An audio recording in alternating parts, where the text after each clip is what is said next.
আমাদের বোঝানো হয়েছে আমরা কোনোদিন এক ছিলাম না, আমরা মেনে নিয়েছিলাম ইউনিটি এবং ডাইভার্সিটি। কিন্তু এই দেশে কিছু মানুষ ছিলেন, তারা বারবার ওই কথা বলে গেছেন যে ইউনিটি এবং ডাইভার্সিটি নয়, unity manifested itself into diversity and we celebrate the diversity within the ambit of unity.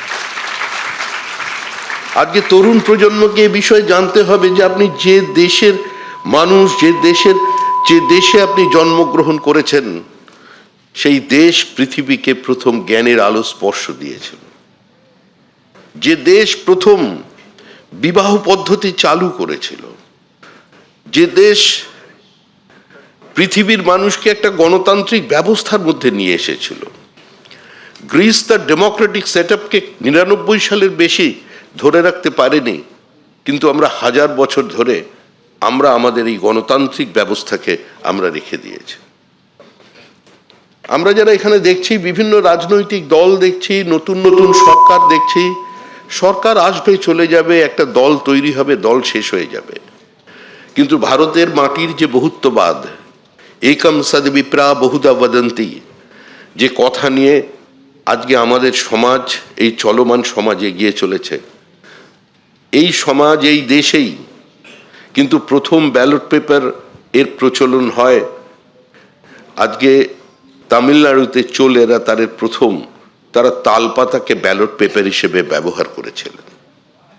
আজকে বিভিন্ন জায়গায় আমরা মানবাধিকার কমিশনের কথা শুনি, মানবাধিকারের আন্দোলন দেখি, কিন্তু লিচ্ছবি রাজবংশের প্রথম রাজা রভক আমাদের বৈশালীতে, মানে বিহারে, তিনি গদিচ্যুত হয়েছিলেন বৈশালীর মানুষদের দ্বারাই হিউম্যান রাইট ভায়োলেশনের কারণে, মানবাধিকার লঙ্ঘনের কারণে।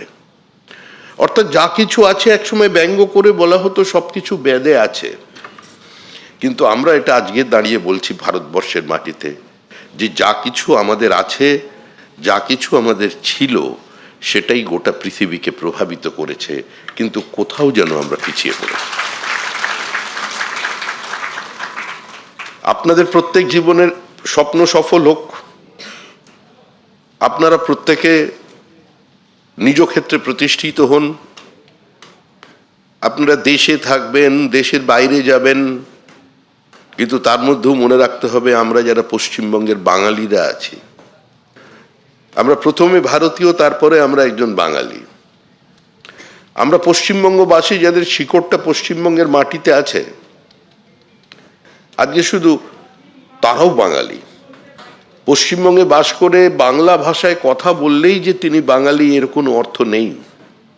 যারা বাড়িতে হিন্দি ভাষায় কথা বলেন, ভোজপুরিতে কথা বলেন, রাজস্থানের ভাষায় কথা বলেন, কিন্তু কয়েক পুরুষ ধরে যারা এই বাংলার মাটিতে তার আর্থসামাজিক উত্তরণের জন্য কাজ করে চলেছেন, তারাও বাঙালি। তো সেই পশ্চিমবঙ্গবাসীরা যারা বিভিন্ন প্রান্তে আছেন, আপনাদের আত্মীয়রা আছেন, আপনাদের বন্ধু, দাদা, কাকা, জ্যাঠামশাইরা আছেন, সকলেরকে বলবেন, আঙ্কেল একটা ফোন করে বলবেন যে পশ্চিমবঙ্গে আসুন, পশ্চিমবঙ্গে আসুন, পশ্চিমবঙ্গে ইউনিভার্সিটি তৈরি করুন, পশ্চিমবঙ্গে বড় শিল্প তৈরি করুন, পশ্চিমবঙ্গে নতুন নতুন মেডিকেল কলেজ তৈরি করুন, আমাদের মেধার বিকাশ ঘটান। আমি আবার সেদিন শেষ করব যে কালিদাস রায় বহু বছর আগে লিখে গিয়েছেন, বর্ষে বর্ষে দলে দলে আসে বিদ্যা মঠ তলে, কিন্তু সেই একই কবিতায় শেষ দিকে তিনি লিখছেন, ম্লান মুখ কখনো না দেখি। আজকে আমি যাদের সামনে দাঁড়িয়ে আছি, তাদের মুখ ম্লান নয়, তাদের মুখ উজ্জ্বল, তাদের পরিবারের মুখ উজ্জ্বল। এবিপি আনন্দ, এগিয়ে থাকে, এগিয়ে রাখে।